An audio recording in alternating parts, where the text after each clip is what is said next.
Well, that makes sense.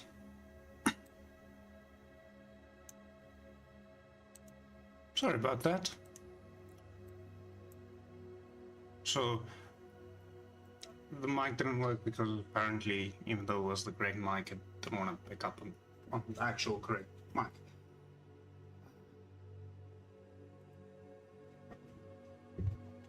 Annoyingly frustrating.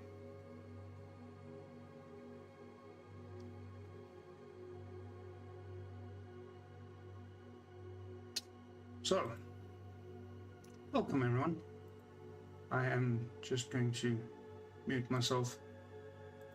Well, a few things.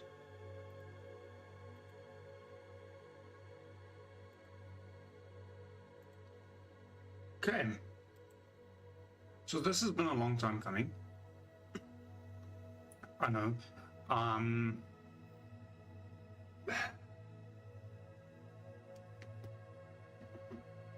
Sort out my own audio so I can actually hear what I want to hear and not overhear it. Not what I did, wrong word. This is fun. So, miniature, well, what used to be Miniature Madness that I am slowly transitioning over to being called Miniature Mania is finally back. I finally managed to figure out a system. I know the background is terrible. I shall make a plan before next. Well, I wanted to make a plan before this week, but I shall make a plan before next week. Which, sorry about that. Should be a lot of fun. So camera setup is very different. What foul? Chewy foul. I heard something fall and I just realized my Chewy fell. And when I said Chewy, I mean like a tiny Chewbacca. Yes, I'm freaking weird. I have 3 that size, only 1 Chewy though, which is good. I wouldn't mind a Grogu in that size, but I don't think they actually make them that size. So, which sucks. In the meantime, my landlord is a little bit unhappy with me. So, because I used to stop and pick up coffee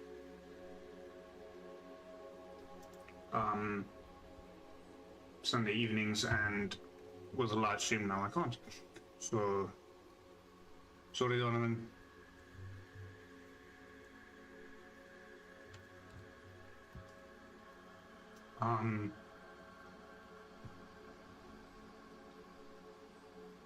So yeah, so Miniature Madness changing to Miniature Mania, which I think is a better name. Might go with Mini Mania. Mania, nah. I'll take it as is, but yeah. So some of you might be aware of this particular miniature, the one I'll be painting tonight. See if it works. I see this one isn't as nicely primed. Is the Samurai Hamster, which should be a lot of fun. When we were supposed to do that at the miniature painting comp, it's not 2 months back, I slightly overslept and didn't make any time, but I still got the miniature and haven't actually painted it yet. So that's the plan for tonight. We'll see how far I get. I know usually we get 4 hours. I oftentimes finish a bit before that time, but we'll see. I'm also gonna try the, I think they call it underpainting technique, where 2 base colors, one from the top, one from the bottom, blending them in the middle. Gonna try that this evening, see how that works. I tried that last mini painting comp and it worked fairly decently, although not quite what I was going for, but it is something you have to practice. So I'll be practicing on camera and you can see all of my mistakes. Yay, what fun. I just quickly want to do that again.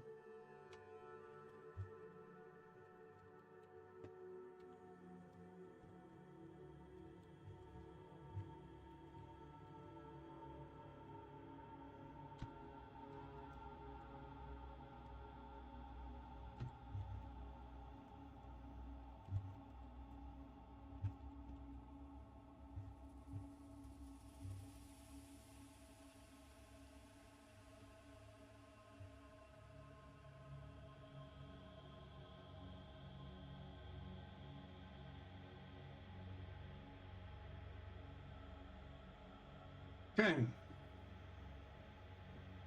Yeah, it's a nice drink, nothing special. Undisclosed orange liquid in a glass. No affiliation to any brand. And the other thing is, I do have some new paintbrushes that I haven't actually even opened yet. Can you believe it?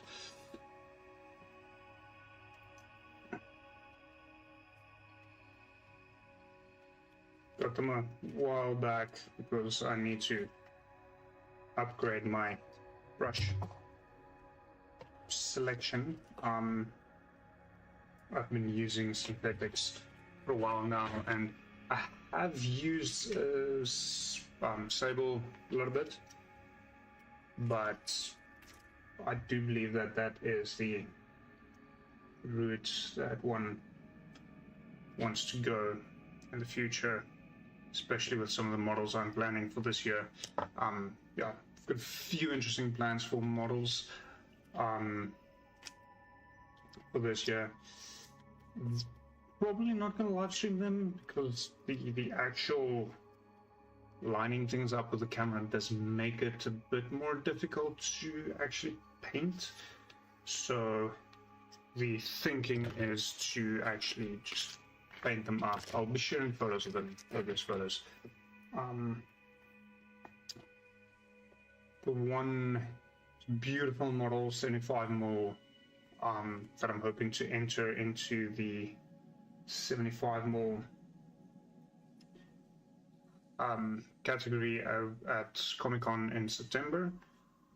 First time ever. And the other one is a...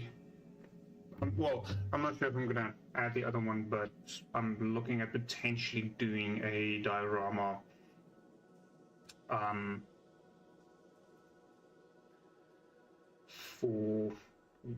Asterix and Obelix. We'll see. I've got a source for the miniatures, which is absolutely lovely, but I'll have to see if I actually get around to painting them up, which is kind of important. I have a feeling I should add paint racks like here. Tell me what you think.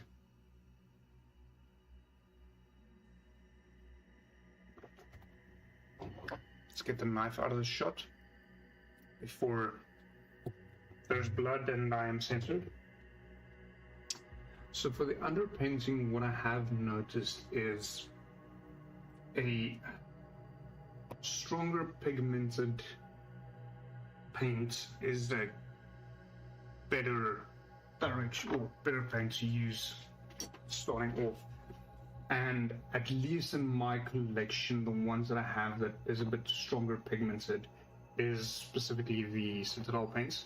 I have a lot of other Meg Ammo paints, but they're mainly for airbrushing, so they don't really, the pigmentation isn't really that great. So it's a bit difficult to do that over a model that's primed black. Gray prime might be better for this particular application.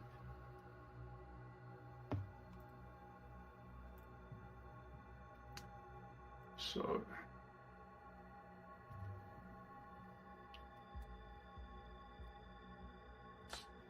apparently I will not be using this.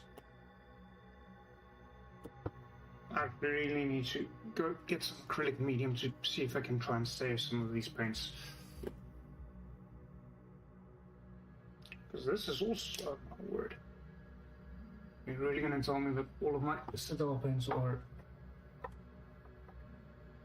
useless? So it feels better with the shaking.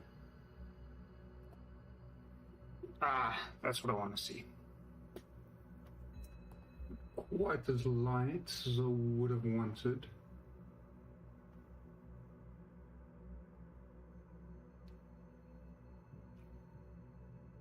I just had a bad idea. I think it's going to be brilliant.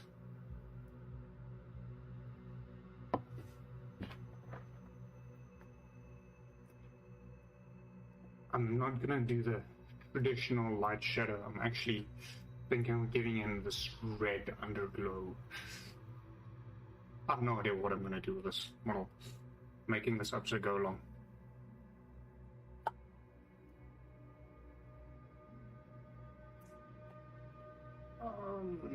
Okay, let me get the cheap brush for this portion.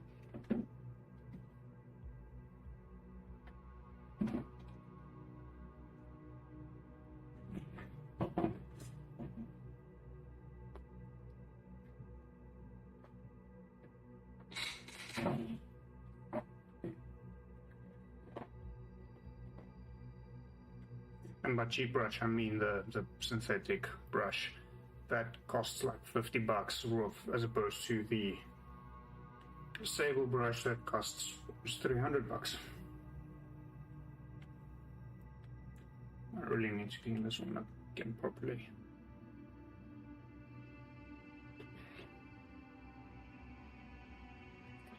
I used to have a cloth close by for cleaning off brushes. Used to.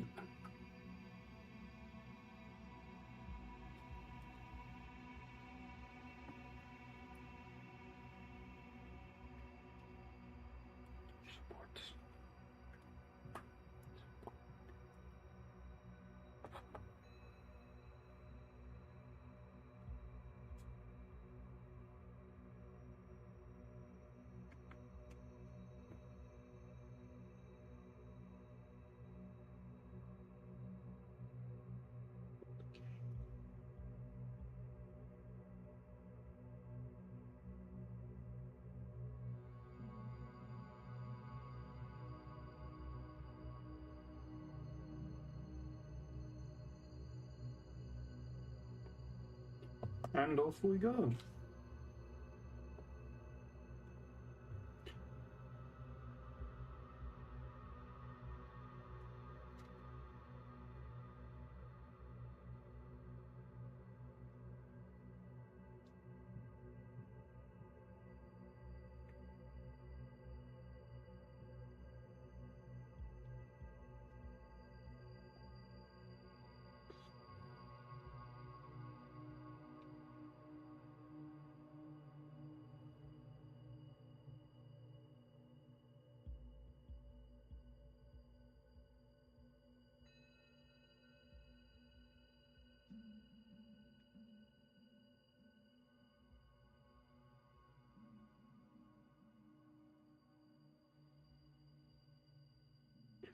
I hope this works.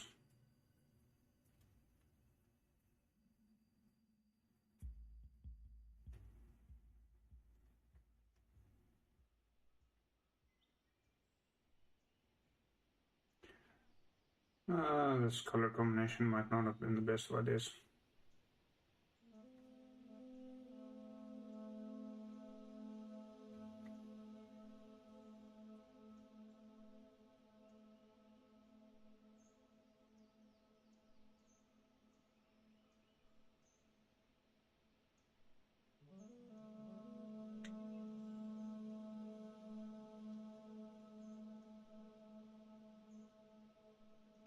Too late now. Sticking with it.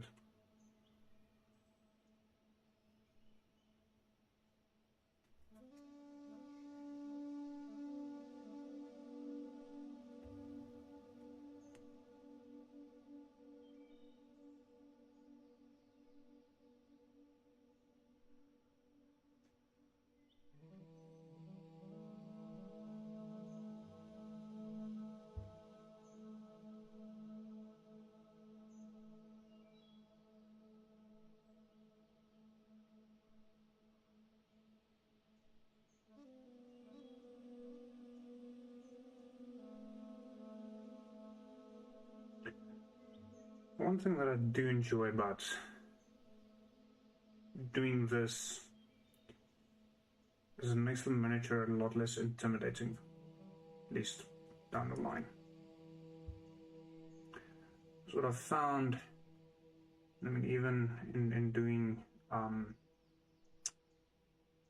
two-dimensional fine arts, is a blank canvas is extremely intimidating, and slapping a bunch of colors onto a miniature, or in a canvas case, getting a bunch of marks onto it, makes the painting process significantly less intimidating.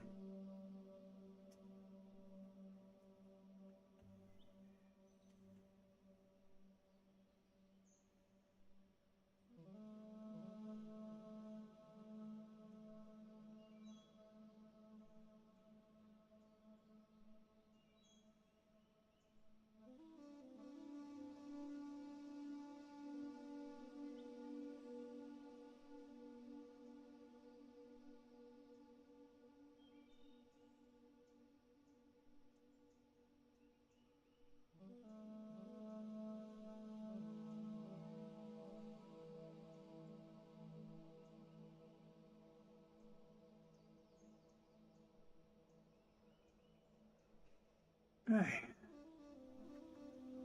time to let this bad boy dry so I can actually start painting it.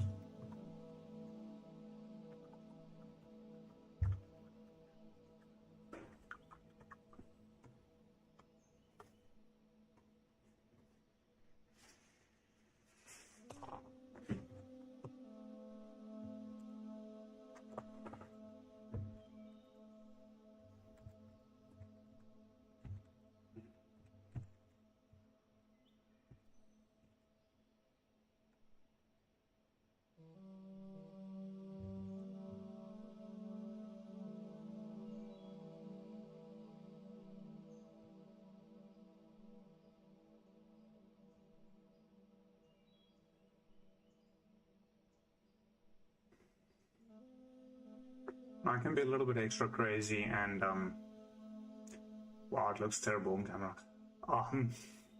Go for a non-metallic metal for the sword.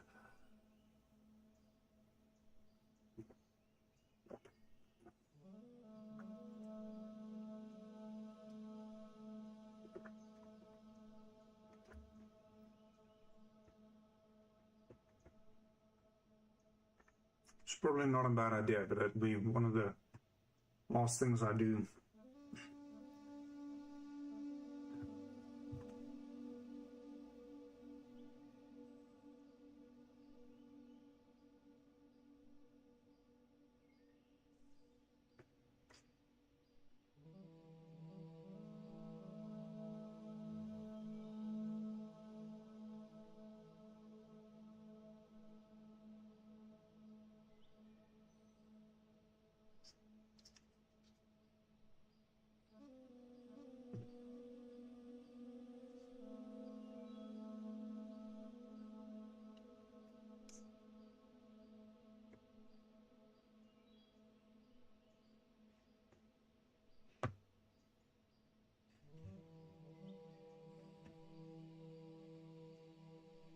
Sorry for the bumpy ride.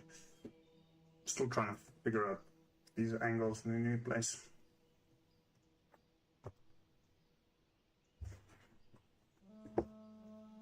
Probably sit more close to the camera for some of this.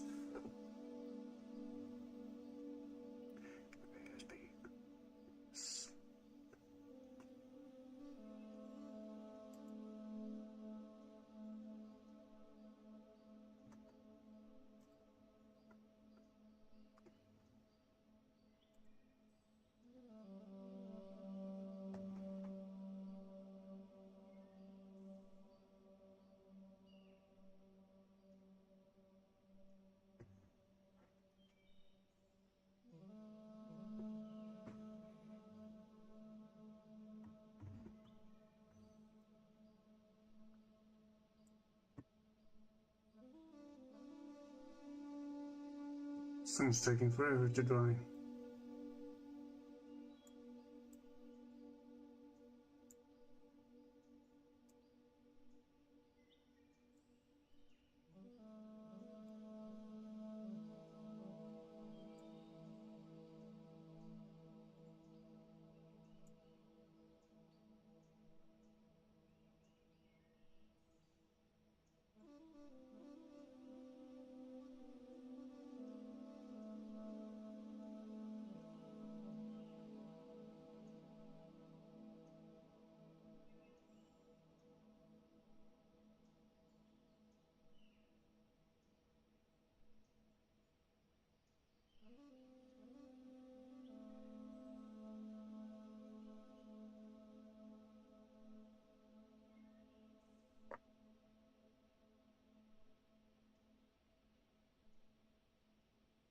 Currently, my opinion is this looks like a bloody mess. Hopefully I can change that.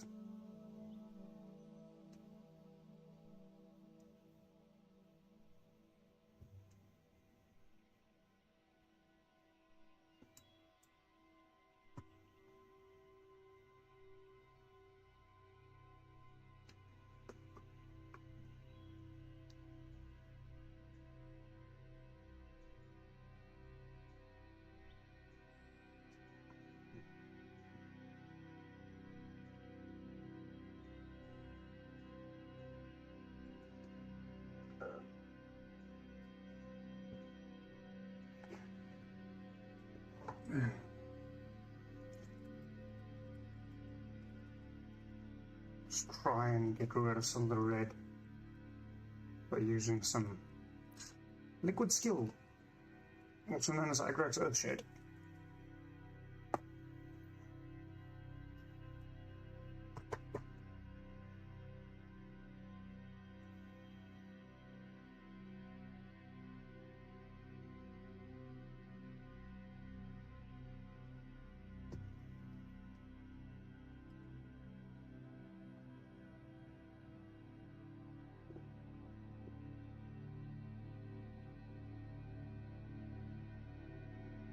It's taking an eternity to dry.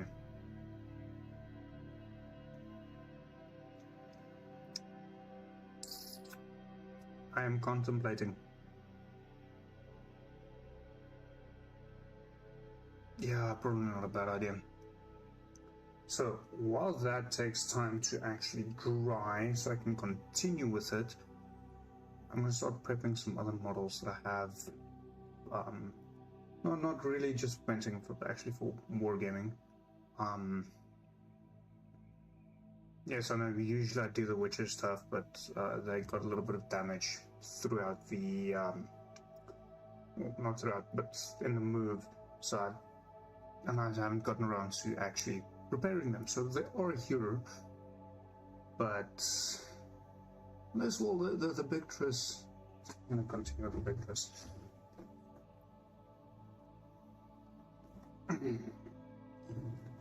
Yes, lots of Victress. Just get a picture of Triss up so I actually know what I'm looking at.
I just realized something.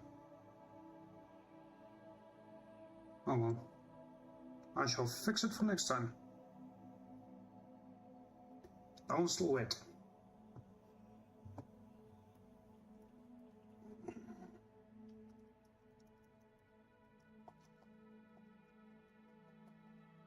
So I specifically got a turquoise fortress. Because what else would you get? I hope this works.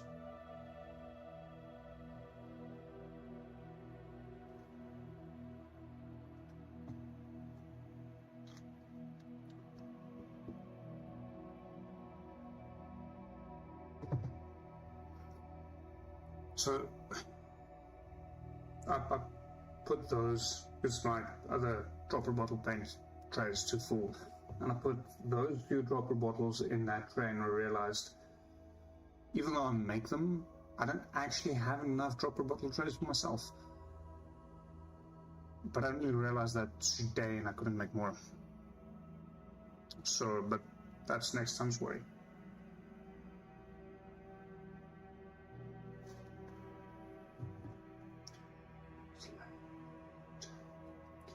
So, for me specifically, big thing with the sable brushes is not, are they working well now?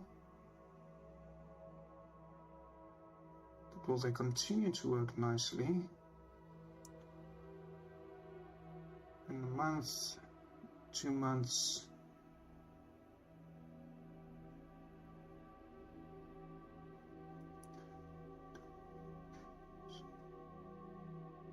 And so on and so forth.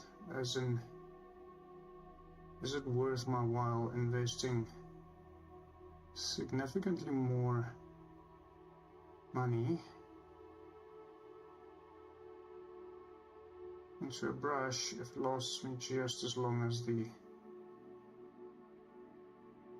synthetics? So currently, this just feels like a new brush. At this point, I don't feel anything special with it.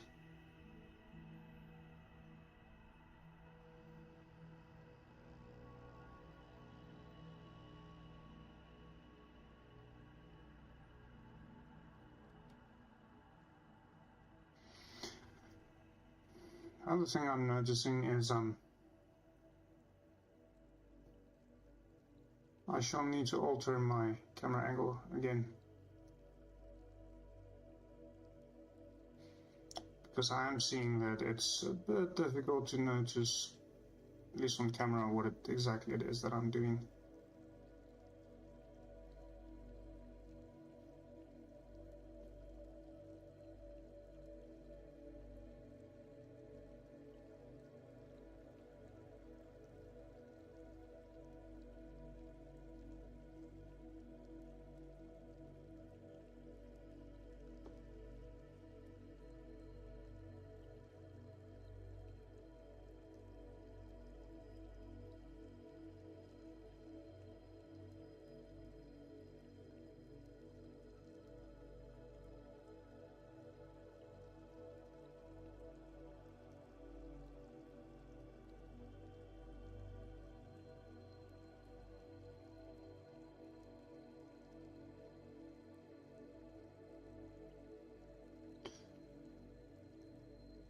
So the thing that I realized a few moments ago is the camera itself is supposed to have a light which apparently isn't on. It makes it ever so slightly difficult to actually paint, because I'm kind of relying on the second light source of the camera to be painting here like this.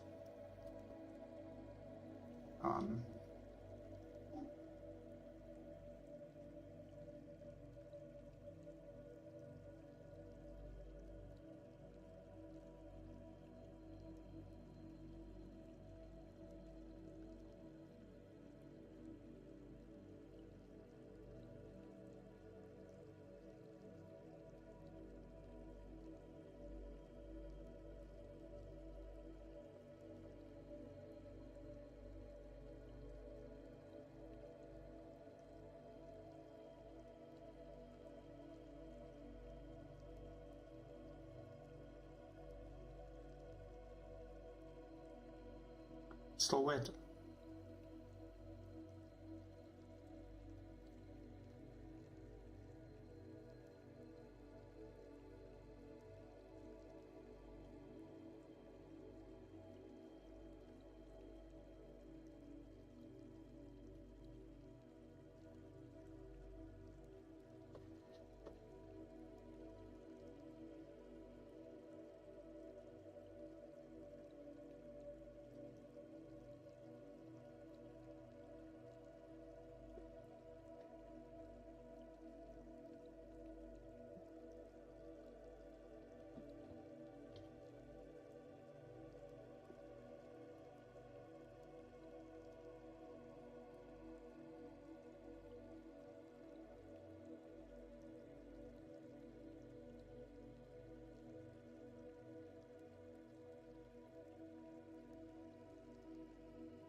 So, in the miniature painting community, or at least the one I'm part of, I recognize that I did something that is quite controversial, actually, in the sense that I bought this turquoise color specifically just for, well, this dress and the tiny ones like that size version. A lot of people argument that it's better to mix. Now you need to mix your paint, and it's a mark of a good painter is the fact that you can mix. And while all of that is true, for me it's a very, very simple argument that, especially now, seeing as I'm not painting the two of them together, I'm painting the big one now, and let's say in 2 or 3 weeks' time, I'm going to be doing the smaller one with the same color, and maybe later on down the line, I might have to touch up portions of this one. It's a lot easier to get the same color if I just have it and I don't have to mix it again. Doesn't mean I can't mix. It's just I'm a little bit lazy sometimes. So having the ability to mix paints is a very, very good ability, but it doesn't always make sense. And it's also not necessarily the mark of a good artist. There are many artists which is considered phenomenal artists, and I say it like that because I don't necessarily agree, which literally just throw paint at a canvas.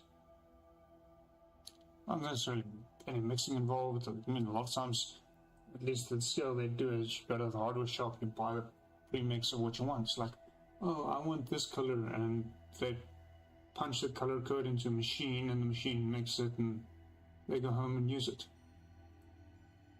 Which ironically is something that I'm going to do once I actually paint the backdrop for the D&D live stream.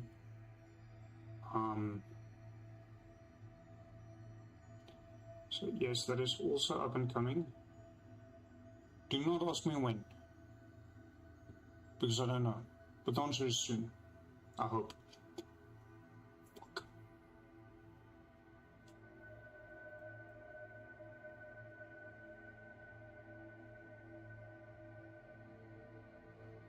So, that tends to dry.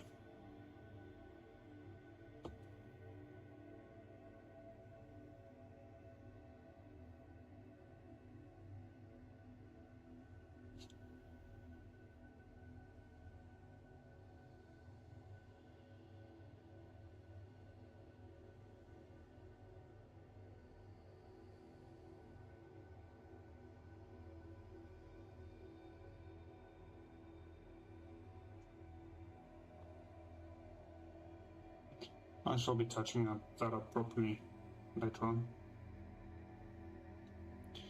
So, yeah. Having the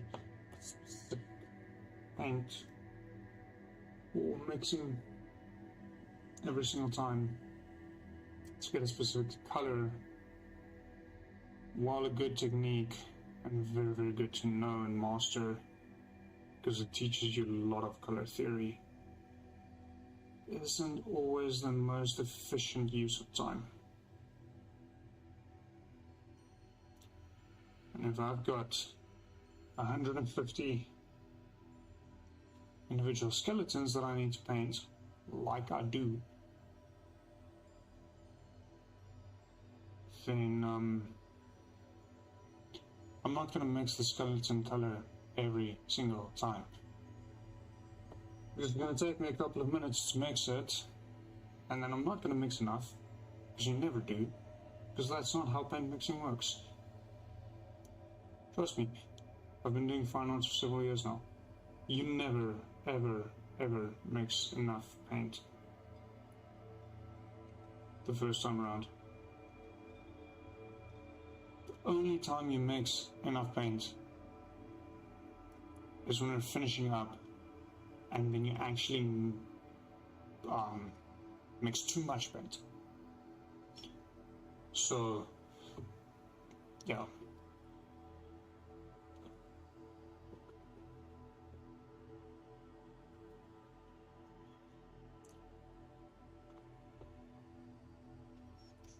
So you either mix too little or too much.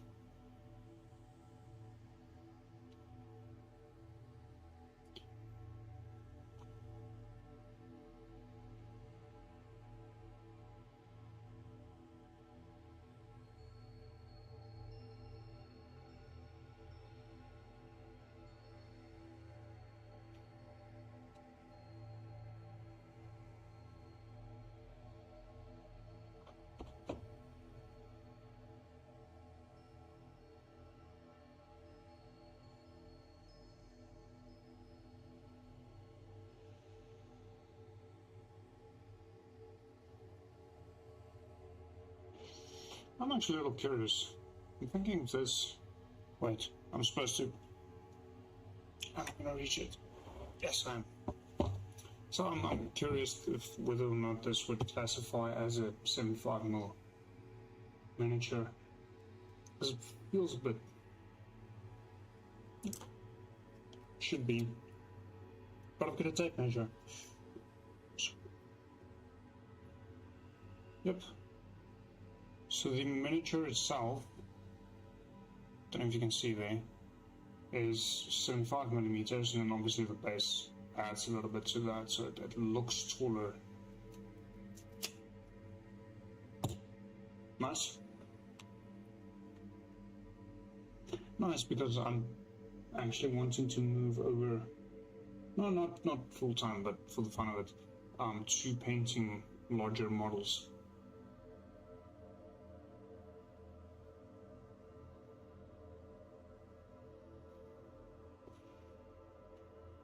So, a future portion of this series will also entail me not only painting but making miniatures to represent these specific gods within my universe for Dungeons the Atmosphere. So that there's a proper physical representation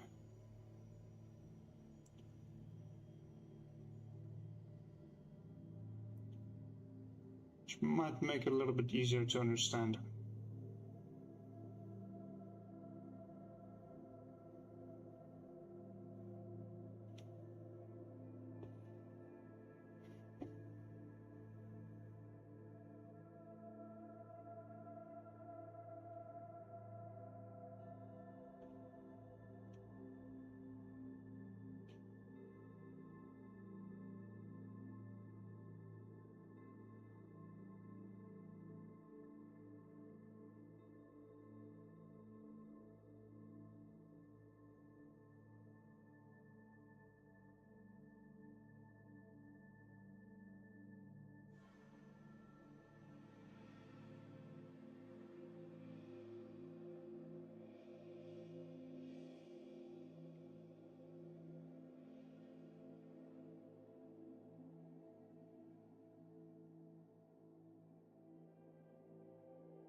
I feel quite a bit better about her now. It's a bit more what I imagined when I tried adding the blue.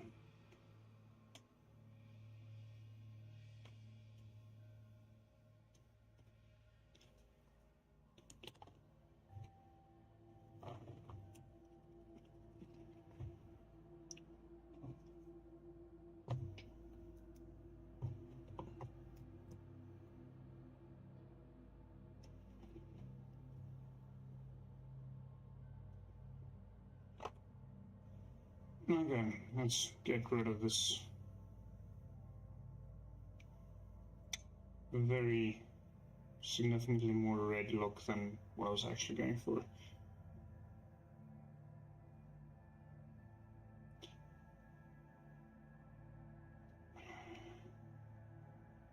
So generally I don't actually want to rely on a wash too much, but what I have found is it's very good at showing detail, because it tends to go in line. The recesses shows you quite clearly where the recess is and where the high point is.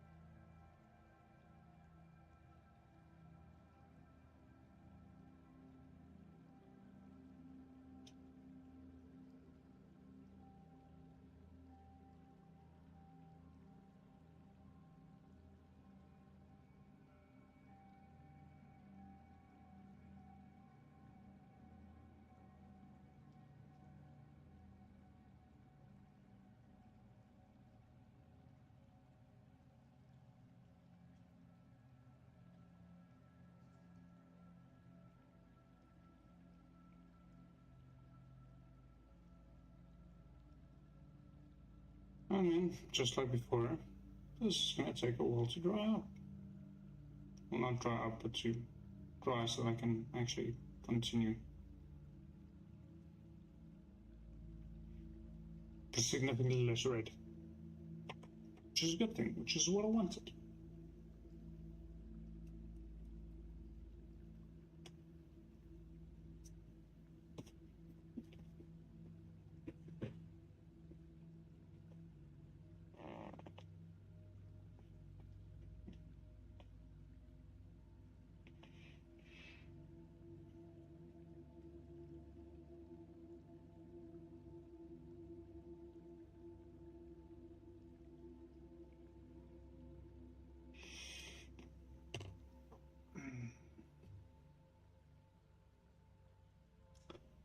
Still not very happy with those brushes. I was informed that it's supposed to be a very good brush, and it's not. The ammo synthetic brushes. I'm trying an ammo Klinsky brush as well, hoping to get better results.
So having a quick look at this,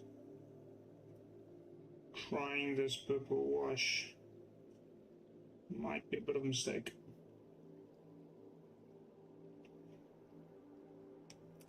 Because it feels very splotchy.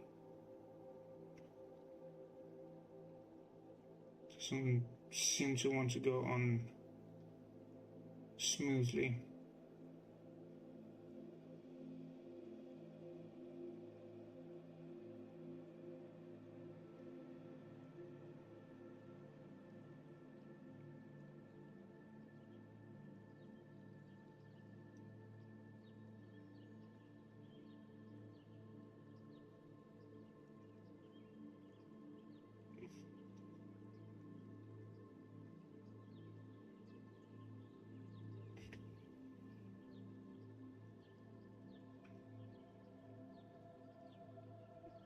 No, main reason why I'm using this wash currently is just to try and bring back a little bit of the definition in her clothes. Not necessarily to darken it down, just to align some of the recesses, in part to help show me where some of the details are for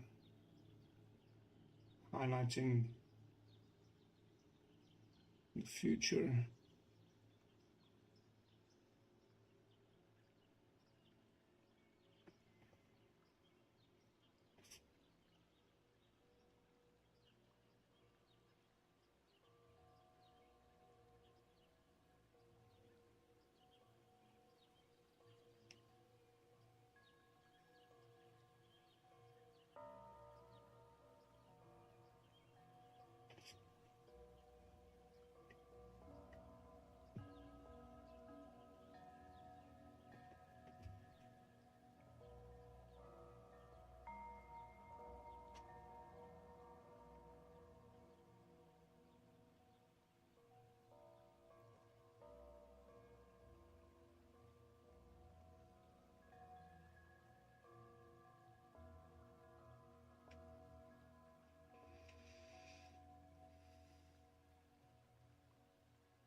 So I'm not too worried about the purple wash in her hair,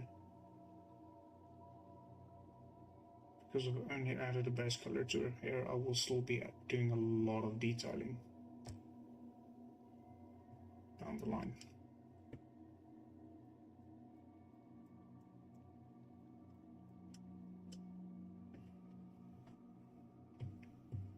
I mean, this hamster name, he really doesn't want to get painted. It's still wet.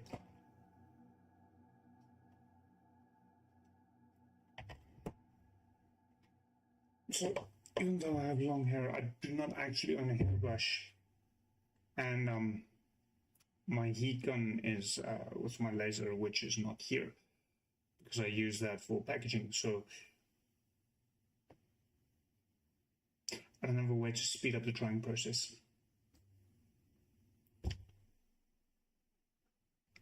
Mildly frustrating.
Waiting for washes to dry.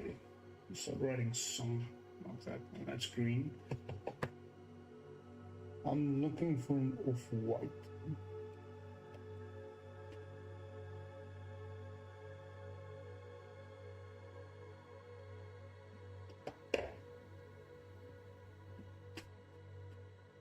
Light grey brown, not really what I'm looking for.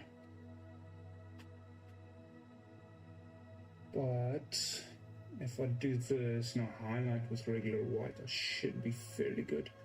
I need to reorganize my paint colors all mixed up.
So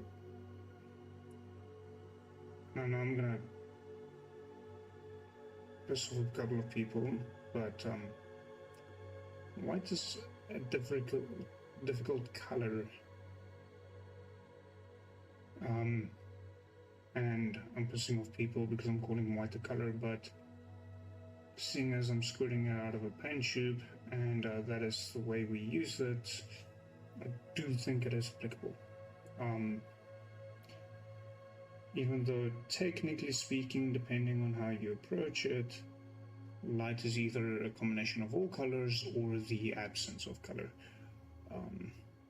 But let's not get into color theory now. The reason why white is a different color,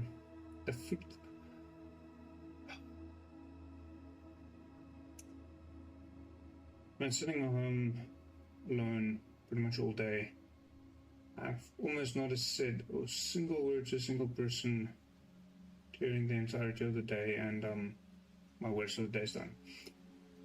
The reason why white is a difficult color is in part because it doesn't actually exist in nature, and as a pure white doesn't exist in nature.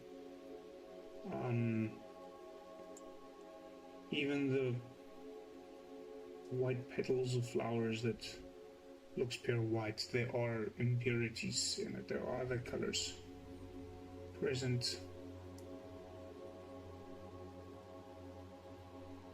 So painting anything pure white,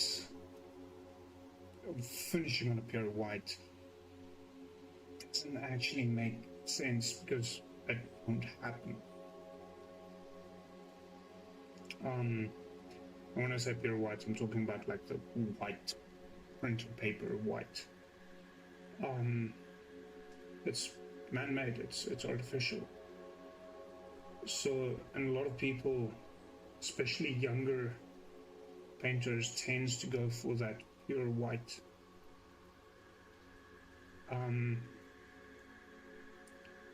Which looks flat because there's no definition to it.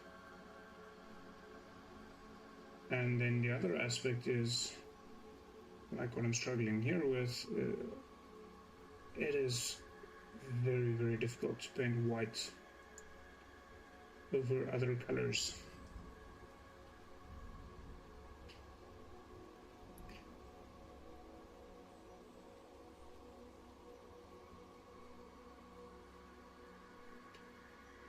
I think white is part of the reason why stormtroopers feel a bit unnatural in Star Wars, because it's very pure white armor for no reason other than Yeah, I don't know. I don't actually know what the reason is.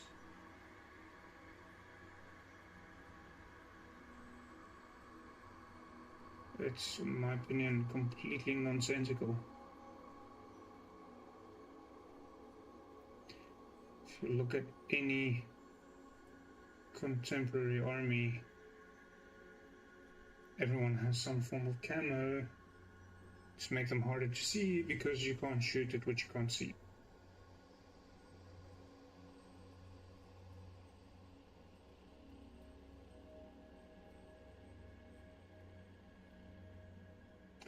So, painting pure white is never a good idea and very, very difficult. So I tend to buy whites to mix or just final highlight, like that edge where light is really just reflected straight back at you. Beyond that, or as a base color. To paint over. So if you want a very vibrant color, give it a white base coat.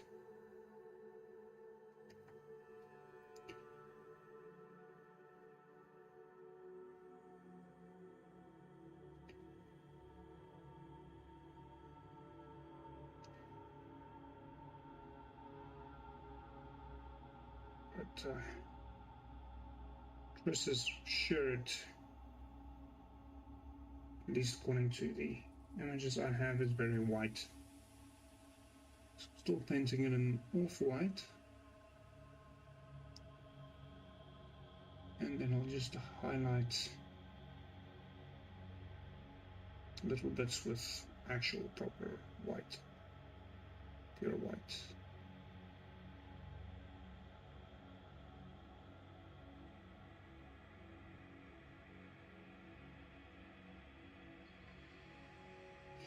I think that's actually one of the things Disney did manage to get correctly with the Stormtroopers. They're a bit more grounded as they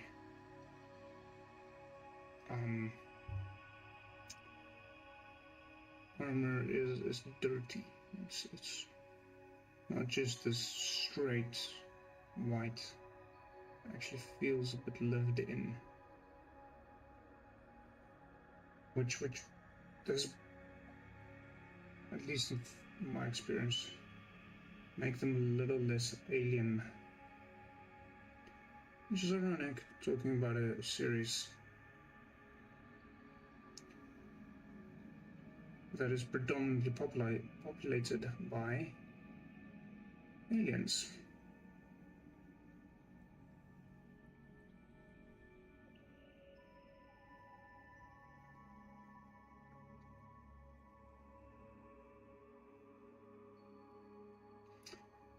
I am realizing now, a cup of coffee would have been fantastic.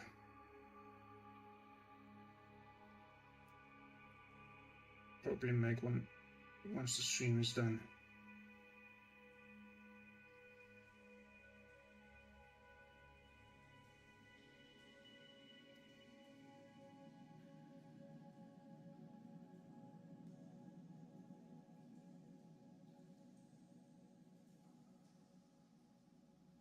The hamster is still wet.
painting these white stripes.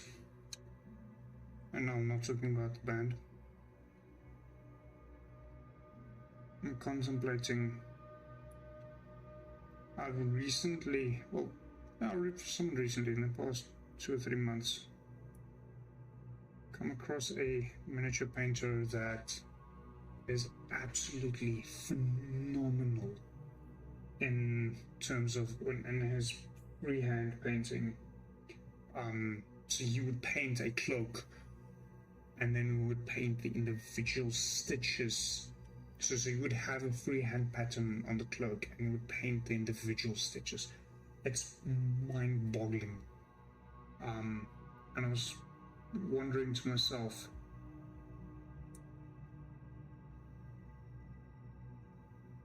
if I applied myself, how long will it take me to get to that level? But then I'm going to have to paint quite a bit more than just the 2-hour live stream on a Sunday and the odd Saturday painting competition. Because that is really, really, really next level.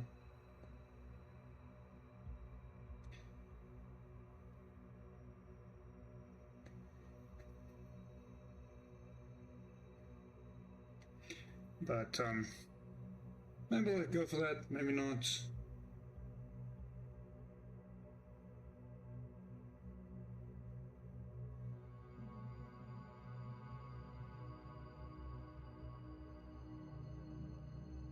But that'll be if I really want to go that next level, that next mile.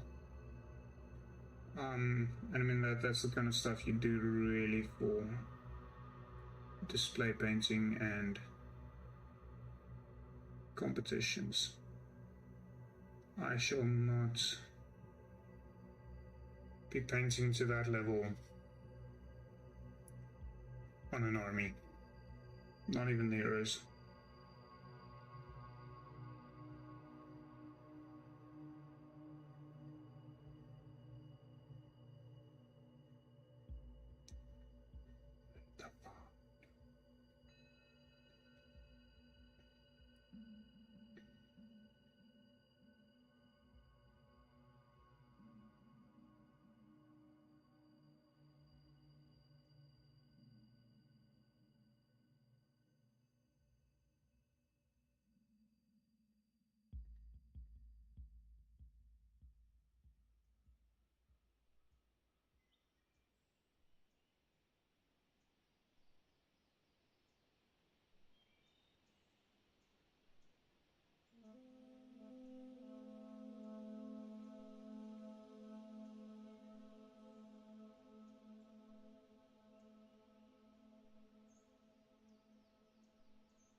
Close your fires in a way, you know that, right?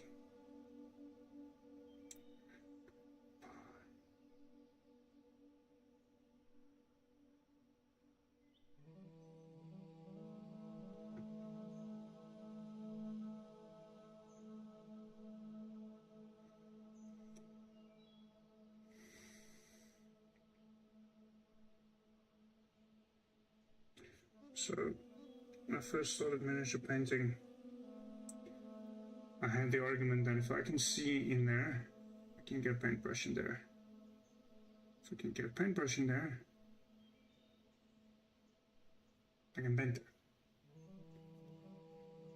Terrible, terrible approach.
So, for instance, in talking about the white, on Verentress's hands, she's got a burning book.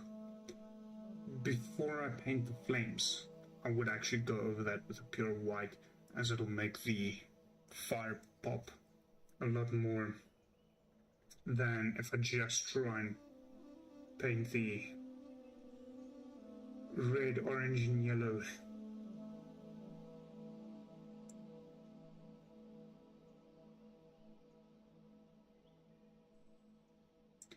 So I do recognize that I'm currently painting on the opposite side of what you can see. Problem with some of the portions of this miniature is I can't actually, if I try and show you, I can't see, which I think is a mite more important than your ability to see. Oh, well. So I just finished up the pages there.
think what I'm busy with now is a bit difficult for the camera to properly pick up. I shall be sharing photos on Instagram, probably early tomorrow morning.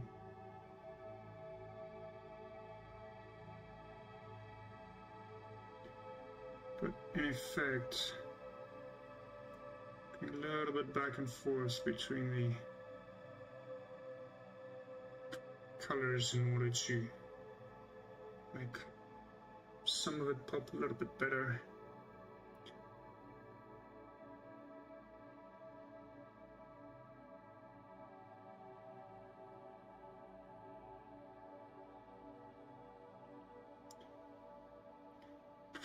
In part to hide some of the splotchiness that resulted in the purple wash, and in part just to actually properly highlight aspects of the miniature to show where light falls.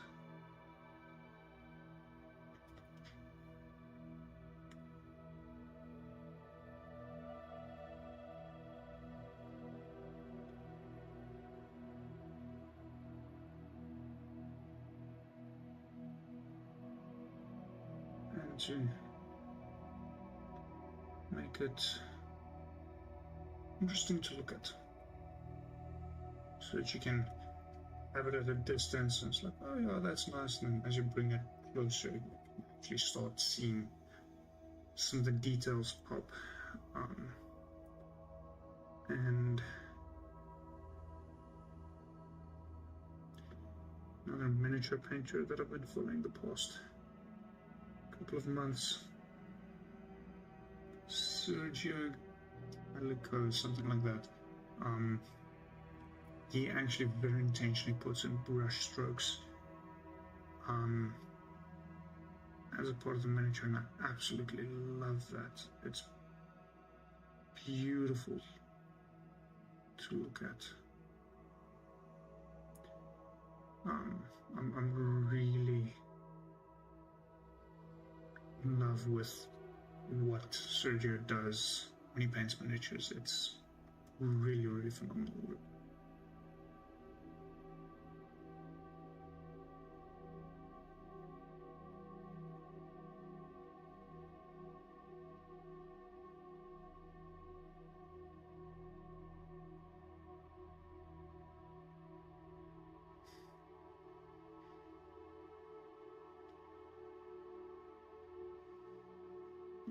Feeling a lot better with the waitress is looking now than the last time I touched her. I'm thinking maybe adding a little splotch of green to the turquoise for some of the other areas.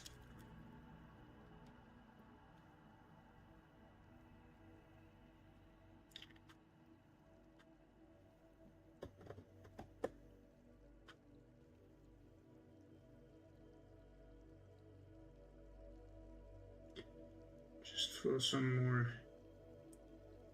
visual interest, so specifically like the gem around her necklace.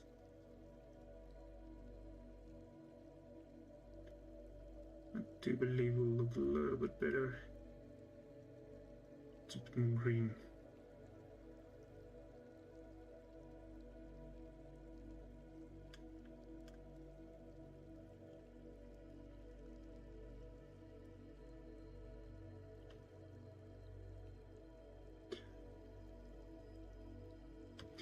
For those of you wondering, yes, I am now mixing colors.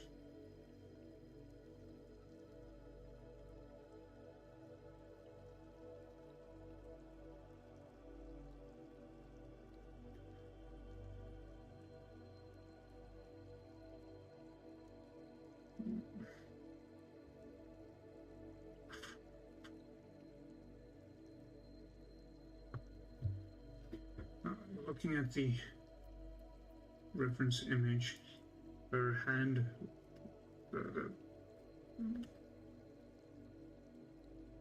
Oops. I'm sorry. Didn't mean to drop you. Point first.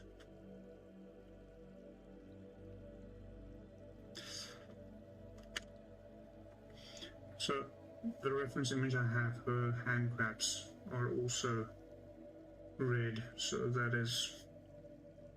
I'm just going to start with the base color, because I still have some red on my palette from the hamster who doesn't want to dry off. But then I will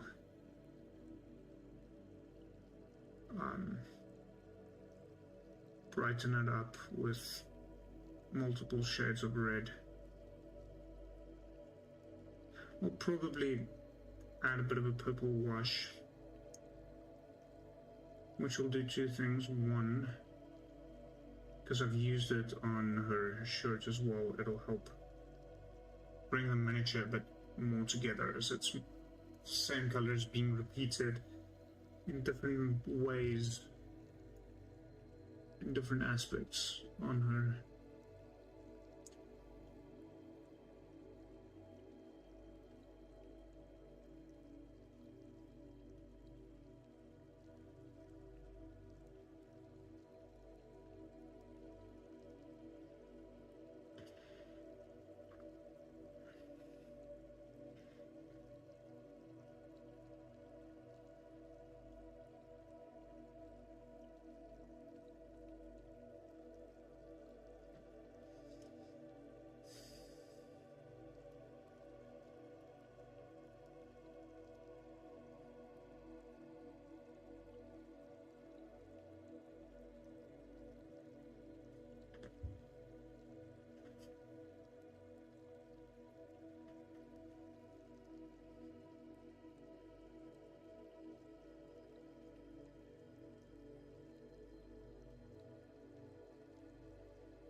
Feeling it might be a safer bet to go in that area with a smaller brush.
quite happy with where that is now. If I can move my paints.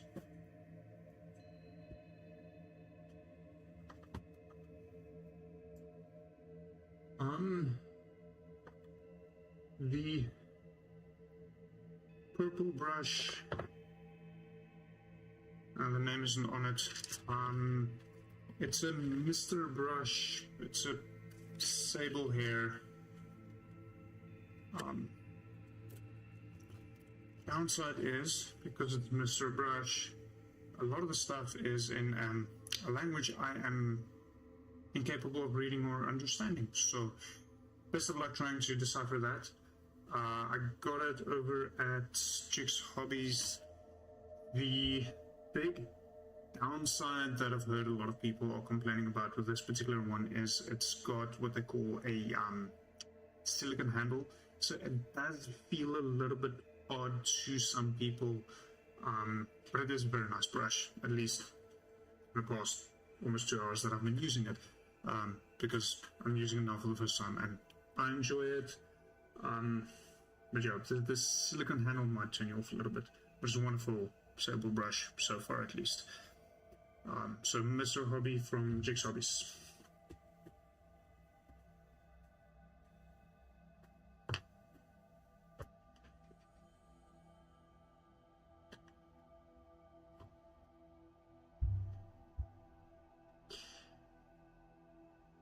Yeah, so what I've found with a lot of brushes is it's not the actual physical size, how small you can go, just how sharp the tip is. So oftentimes having sharp tip with a large brush makes more sense because you can store a bit more paint. But in some cases you do want a smaller brush to actually get into those tight areas, which is kind of what I'm doing here.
That is quite nice. I really need to get the light sorted on the camera, because that'll make it a lot easier to actually show you, because currently it's in the shadow. Let's see if I can make it temporary black. So I've got another light kind of plugged in. That might actually, yeah, start by cleaning the brush and putting that down.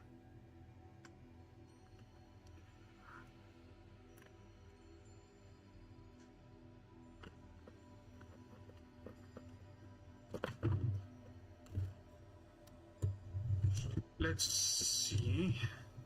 Sorry for that random noise. Yeah, that's a hell of a lot better. The focus is terrible, but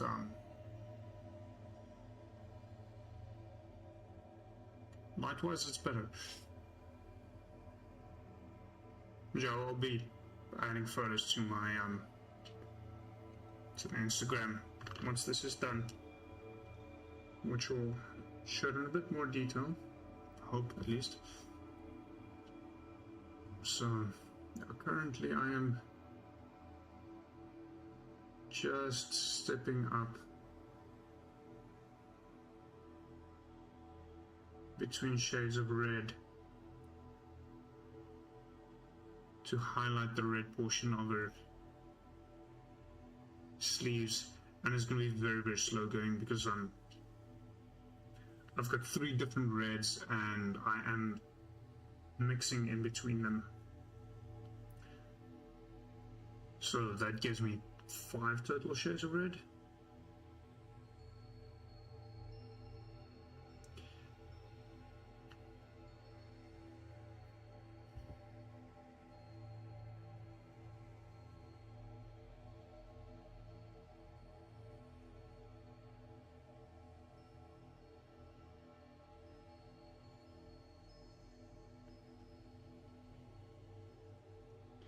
So it might seem a little bit stark now, but paint tends to become darker as it dries.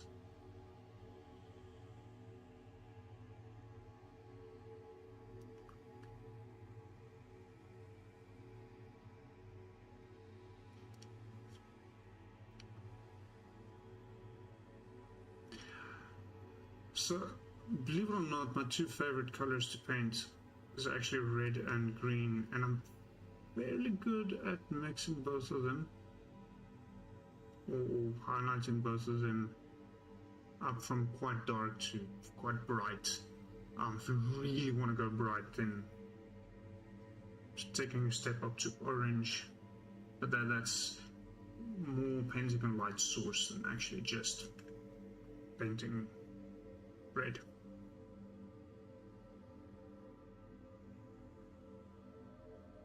Okay, you can see that it's very bright on the outside of the sleeve. There's still paint left on the spot. Doesn't feel like it.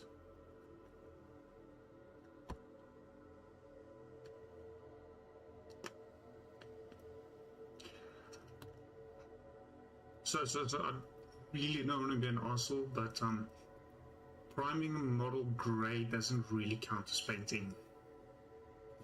It's a joke. It's a joke. Painting grey is actually quite difficult, as grey is more than just black and white. It usually has a tint to it, either a blue or a red, so warm or a cold tint, and you need to be consistent in which tints you use as you go from the dark to the light. So painting grey is actually quite difficult. So if you get complimented on painting black, then you're doing fucking well. But I mean, it's the same basic principle across all colors, which does make it a fair bit easier. I'm just gonna also take the time because currently the cuts in the cut of arms on this ghoul is a little bit, it blends in with the rest of the models. I just want to try and brighten them up as well, and then look a bit more fresh and distinct.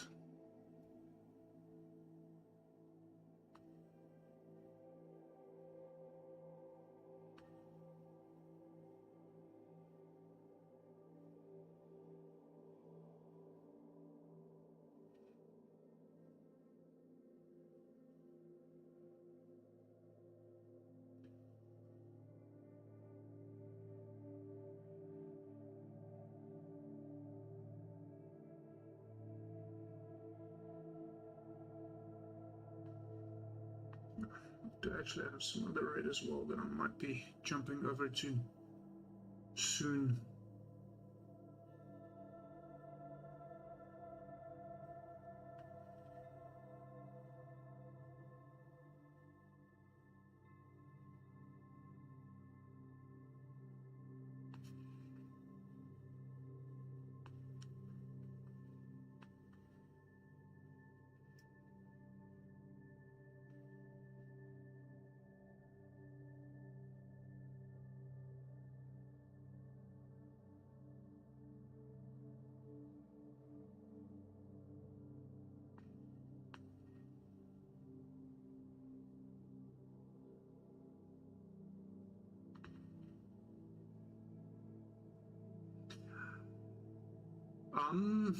Yes and no.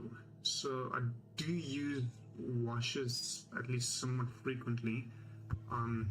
As an example, my samurai hamster, which looks on camera, at least on the screen, I'm viewing a lot redder than I wanted it to be. And I was hoping I would be able to paint a lot more on him tonight. But I used the wash on him to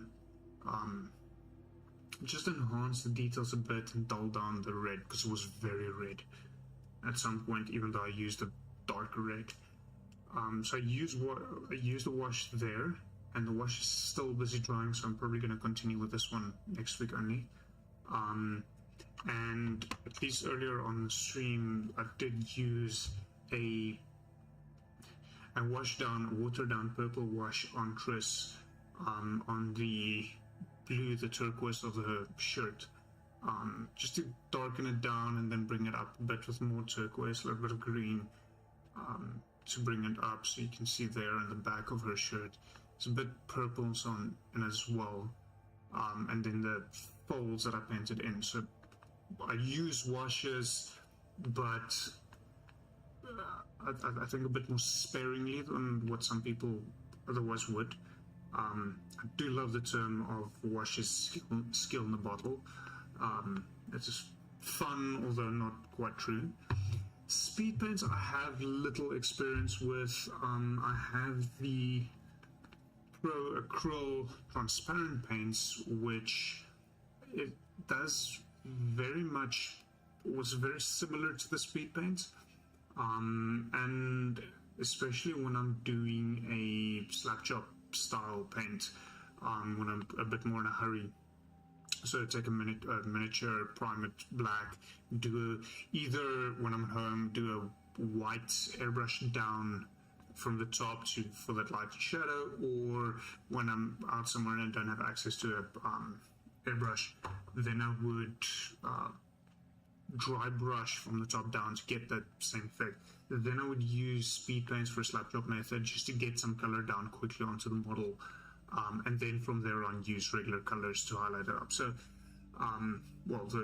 transparent paints. So speed paints specifically, or which is army painters or Citadel's contrast paints, I'm not that used to those two specifically, but at least from my understanding, the transparency does pretty much the same thing. So it is very fun paints to play with, and I think it's a very good tool for painters, but it should not actually replace painting. Looking at this, there's my mouse.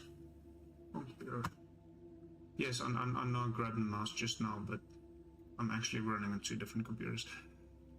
I am just going to quickly shift that to that side so it's not constantly in my eye. There. I actually have an eye now. Can you believe it? Yeah, so both washes and speed paints are tools. The one paint that I never really got the hang of was Citadel's dry range. Oh yes, fuck. Was painting just as well then. Yeah, so the Citadel dry range, I could never get the hang of those. It made no sense to me. I did not understand how you were supposed to use it. I have a few pots like that. I have tried them.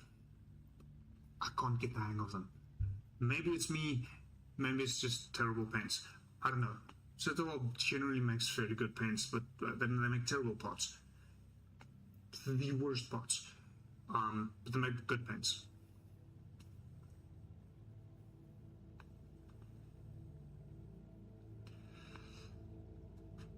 Okay, fairly happy with where those are.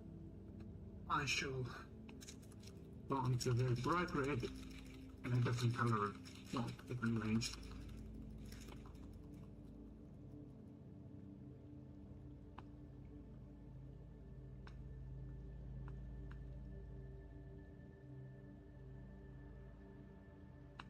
Oh, that is very bright. I like it.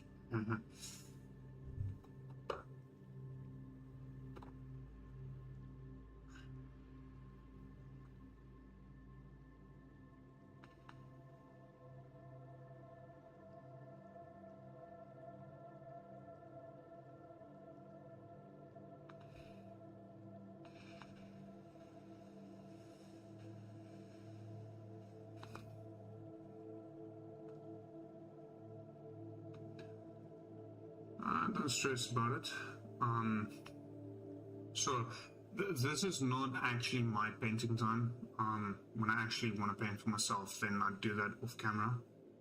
I just thought that doing this a little bit on camera, specifically for people to ask questions,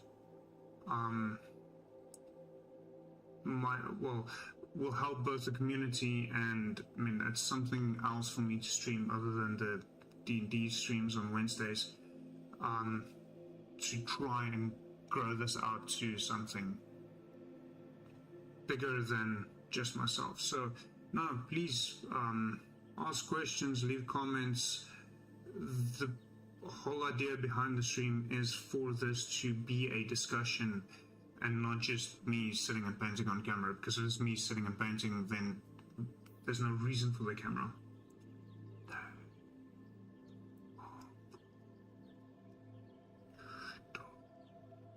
I'm not going to promise that I will be able to answer all the questions, because I do not consider myself as a professional painter. I'm very much an enthusiast, and I have been doing this for a while. So I have learned several of the techniques. I am still learning a lot of techniques. So yeah.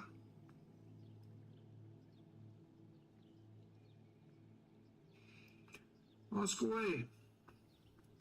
I shall answer what I can. And give opinions on what I think. But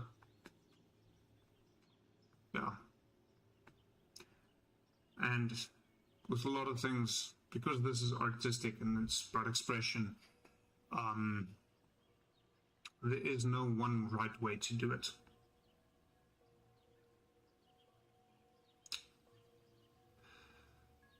Adding shadows, so there's two possible ways to approach it.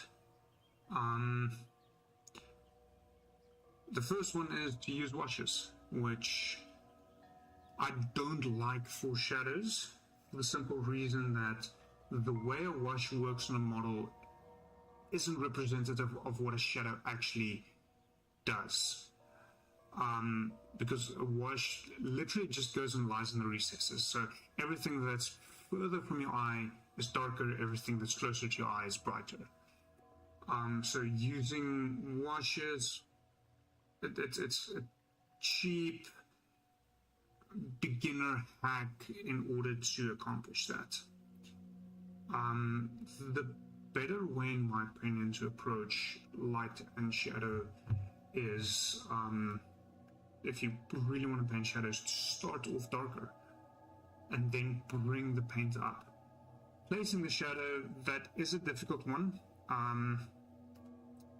Once again, there's two methods. Method one, which is going to be very difficult because of the different light sources now, but it's to literally take your model, put it under a light source, get your phone out, take a photo to see where does the light actually hit the model when held under a light source, and then you can literally change the light, where the model hits the light source. So let's say, for argument's sake, you want an underglow. So then you would flip the model around, do the same thing, and you see where the light hits the model, and use that as a reference. The other one that I explained, as like I explained earlier, with the airbrush or the dry brushing. So priming it black and then going with either an airbrush or a dry brush. So airbrush is easier and it's a bit more consistent. So if you do it, if you've got your model and you just airbrush from the top, you go down a little bit, depending on how bright you want it to be, no more than about a 45-degree angle. Ideally, I would stop already at 30 degrees down from vertical, and then the white paint will only hit the top surfaces that it can hit. It will not hit the bottom surfaces that's black. And then the dry brush, you can get close to that by literally taking your dry brush and just flicking it dry from the top down, moving away and going back in, rather than up and down, which some people use dry brush. So I do have a few models in the next room that I can quickly grab where I did that kind of thing with the airbrush, but using actual colors. So purple and green specifically. It's for my Infinity Army. So give me 5 seconds, grab a few models, and I can actually show you what I mean on models, because I did that with the stress model, but because there's a lot of paint on it already, a lot of what I did there is already hidden.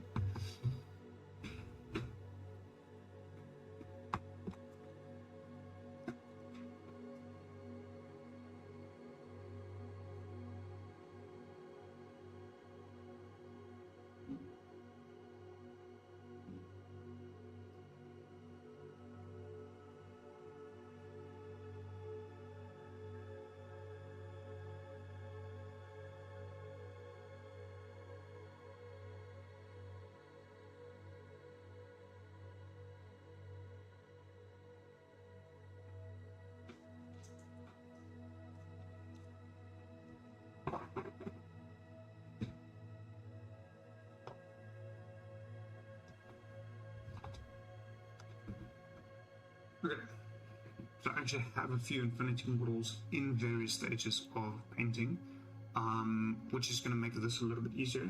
So starting off, you've got this one. So you can see it's very dark at the bottom, very bright at the top. Light and focus will play along. So what I do with them is I prime it black, then do the top down, we call it a zenithal highlighting, in white. Then I would go in with a purple from the bottom up again to give the bottom, the shadow area color. Once that is done, quickly do it white again, just to bring a little bit back, because there is a little bit of overspray. And then from that point on, I would actually go in with a green. So you get this kind of effect, which is mostly green, but if you look from the bottom where the shadow is, it becomes a lot more purple. So this miniature is just airbrush up until this point. I haven't touched it with a brush of any sort other than the airbrush to actually take it any further. This one, on the other hand, I have taken significantly further with a brush.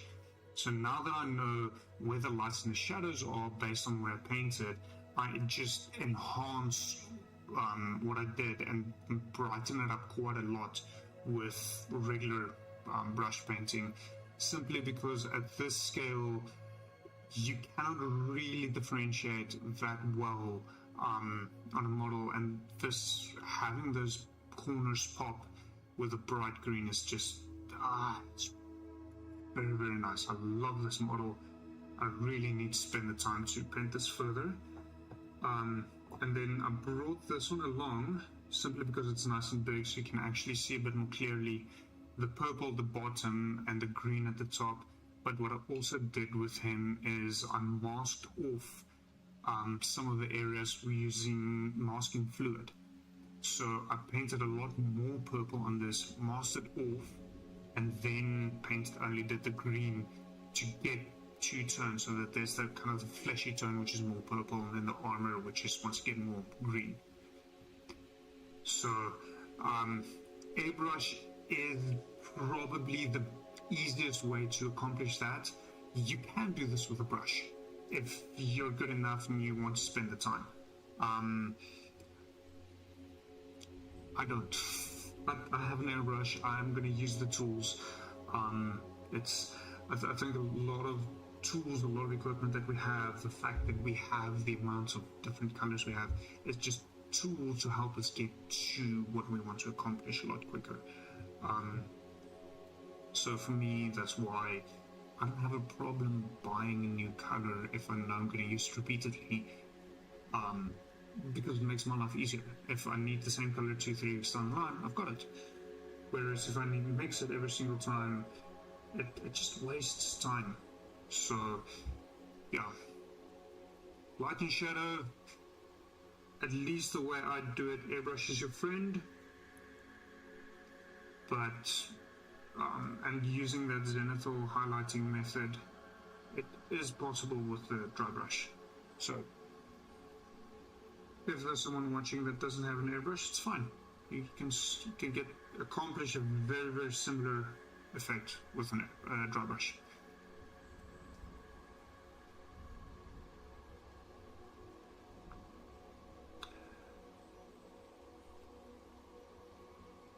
So I'm fairly good at blending, but that's also due to several years of fine arts. I started taking art classes at 5 years old. That is 26 years ago now. And I did fine arts as a high school subject. I studied design where we had history of arts, and actually had, because of the history of art, we actually had to submit art pieces. So I've got a fair amount of fine arts experience, which I obviously use within the context of miniature painting, even though a lot of this stuff is a little bit different. I know there's a lot of people that say they prefer miniatures because you just give color to the detail that is there. I enjoy giving detail to the flat surfaces that has no detail, even though I'm coloring in the surfaces that has detail. But that's just me.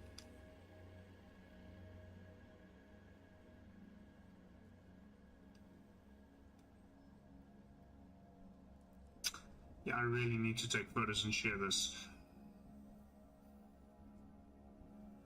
because there's so many details that I don't think appears on camera that well.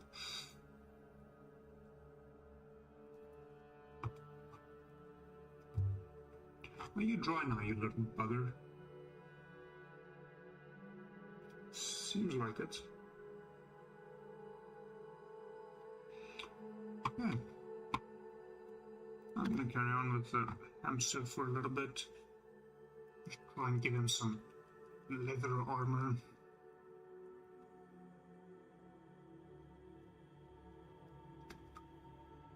I have no idea how the hamster is gonna turn out.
I think for the hamster I'm going to go for a more stylistic approach and do a heavy metal kind of paint job like you would find on the boxes of Warhammer miniatures. It's not actually following realistically, oh no, light shadow here and there.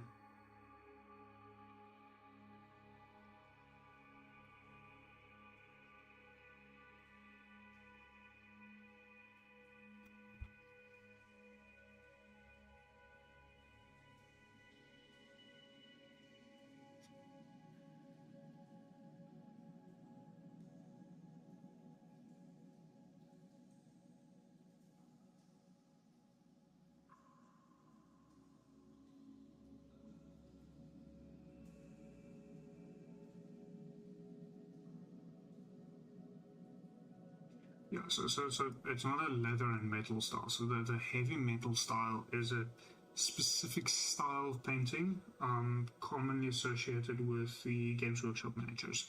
So yeah, it's leather and metal, but I'm gonna go more for like a single color, highlight the edge, single color, highlight the edge, which is what you would find on the box art, which is a bit more stylistic. Maybe having this guy be a bit more of a statue than a actual hamster.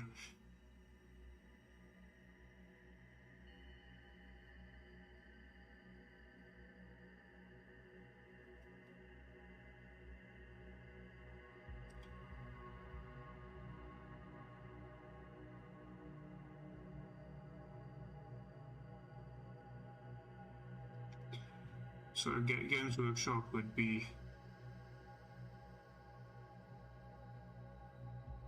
paint everything this color, wash it, then go over it with this color and highlight the edges to be bright. And it looks cool. I mean, they have some very nicely painted box art. It's not really realistic.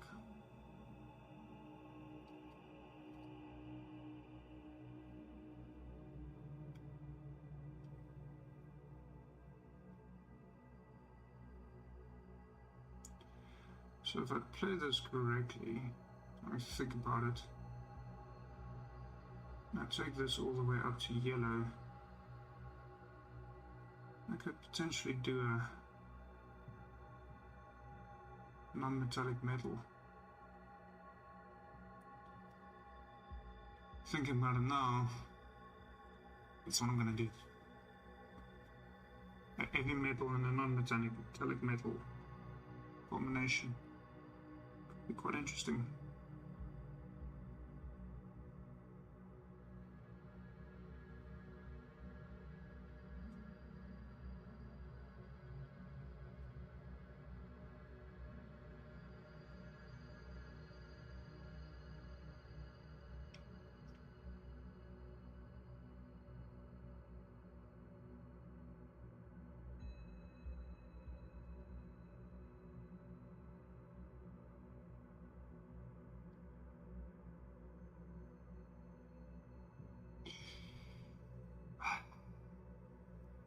I think non-metallic metal is a little bit overhyped at this point. Personal opinion. Yes, it is an intimidating technique, but it's not really a technique in of itself. It's mainly just utilizing the regular skills you would learn just by miniature painting, and applying them slightly differently. But the one thing that I would say about non-metallic metal is it does take a fairly good understanding of how light interacts with objects. Because when you're painting a non-metallic metal, effectively you're painting the light reflecting off the material, and if you're painting a gold, you would give it a slightly yellowish brown coloration, as it would change it. If you're painting chrome, you would just paint the reflection. So you do need a fairly good understanding of how a light would interact with an object in order to succeed at it. But once you've gotten that, it's not that difficult. At least, well, it shouldn't be that difficult. Let's put it that way, because it is something I'm not particularly good at with either, and will have to practice as well. But I've attempted it before, with varying degrees of success.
Just as a random thought, I should probably have chat show up on screen.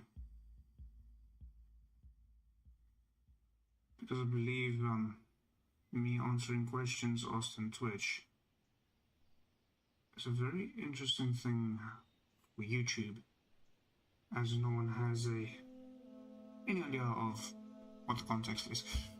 Oops.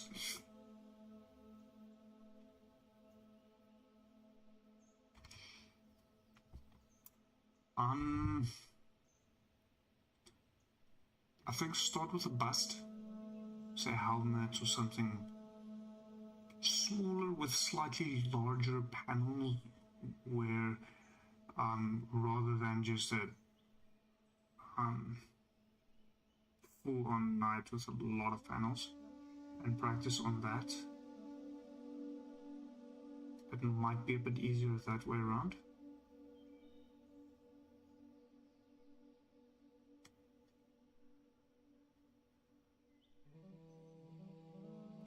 But I mean, well, and then the other part of that is, I think, like a proper Gothic helm from the Middle Ages, painted up from non-metallic metal, would just look fantastic. That's a display piece worthy of putting up on a shelf. That's just my opinion. I like Gothic armor.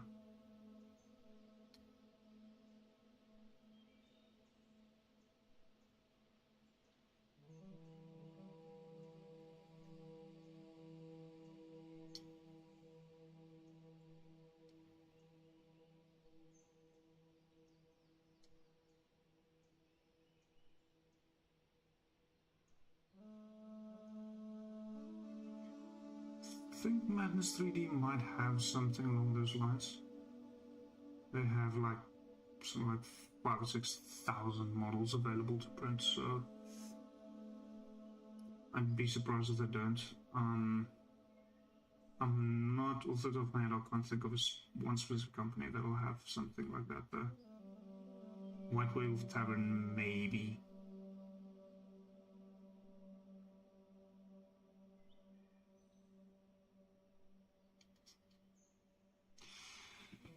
I was worried this was gonna happen. His butt is grey. It wasn't brown properly, and I saw it and I decided I'm still gonna go for it, and apparently that was the wrong decision, so oops. Apparently I'm gonna have to go prime him properly first.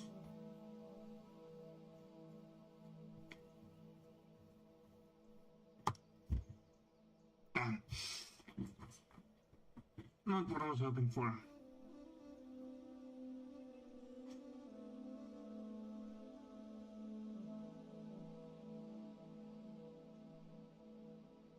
Yeah, especially with like 2 hours into a paint job, it's like, okay, fine. Redo it. But I am thinking, because I see it is already 10:30, and I still have a few things to do before I can go to bed and sleep for work tomorrow. I am thinking I should rather call it here this evening, so but I have the setup now, so this will become weekly again, finally, after the long move. So yeah, shift it this way. It's a bit too far. My face! I actually have 2 eyes, not just one. So yeah, thank you for joining me. I shall return with the miniature painting every single Sunday from here on forwards. The camera angles might change a little bit. I'm still trying to figure things out in order to optimize the setup as much as possible, but it's good that I have the setup going now. And then I'm also live streaming D&D on Wednesdays, so this Wednesday is gonna be a fun one. Lost 2 players in the previous session. Oops. I didn't kill them intentionally, I promise. But yeah, join us to see what's going on there. It's a homebrew campaign, so it's all my story. Yeah, thank you for joining me. It's been fun. I shall be doing more of this and more of my own painting in my own time. Good night. See you next time.